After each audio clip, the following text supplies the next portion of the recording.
అహల్యని తీసుకొని గౌతమ్ అలా నైట్ వాక్కి వెళ్తాడు. ఇక అక్కడ వెనెలా ఐస్ క్రీమ్ తింటూ ఉంటారు గౌతమ్, అహల్య. అప్పుడే అతిథి అక్కడ ప్రత్యక్షమవుతుంది. అతిథిని చూసి షాక్ అయిన గౌతమ్, అతిథి నువ్వేంటిక్కడ అని అడుగుతూ ఉండగా, నా సంగతి సరే కానీ మీరేంటిక్కడ అని అడుగుతూ ఉంటుంది అతిథి. అప్పుడు గౌతమ్, వెన్నెల్లో వెనీలా ఐస్ క్రీమ్ తింటున్నా అని చెప్పేస్తాడు గౌతమ్. దాంతో అతిథి షాక్ అయి, వెన్నెల్లో వెనీలా ఐస్ క్రీమా?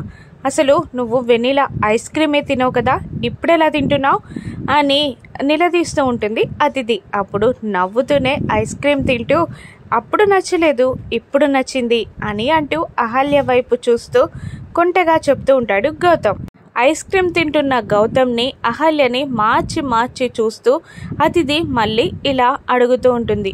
అహల్యకి ఆ వెన్నెల ఐస్ క్రీమ్కి సంబంధం ఏంటో అని అడుగుతూ ఉండగా, అది కాశ్మీర్ సంబంధం అంటూ ఊహల్లోకి వెళ్ళిపోతూ కాశ్మీర్లో మంచులో ఒక టేబుల్ దగ్గర, టేబుల్కి ఒకవైపు అహల్య మరోవైపు గౌతమ్ కూర్చొని అహల్యకి వెనిలా ఐస్ క్రీమ్ గౌతమ్ తినిపిస్తున్నట్టు చెప్తూ ఉంటాడు గౌతమ్. అతిథి కూడా ఊహల్లోకి వెళ్ళిపోతుంది. అలా ఒక్కసారిగా అవండి అని గట్టిగా అరుస్తుంది. ఉలిక్కి పడతారు అహల్య, గౌతమ్. వీళ్ళ ప్రేమ పెళ్లి బంధం బలపడనున్నాయా? పాపం అతిథి. ఏం జరుగుతుందో రాను ఎపిసోడ్స్లో చూద్దాం. Thank you for watching.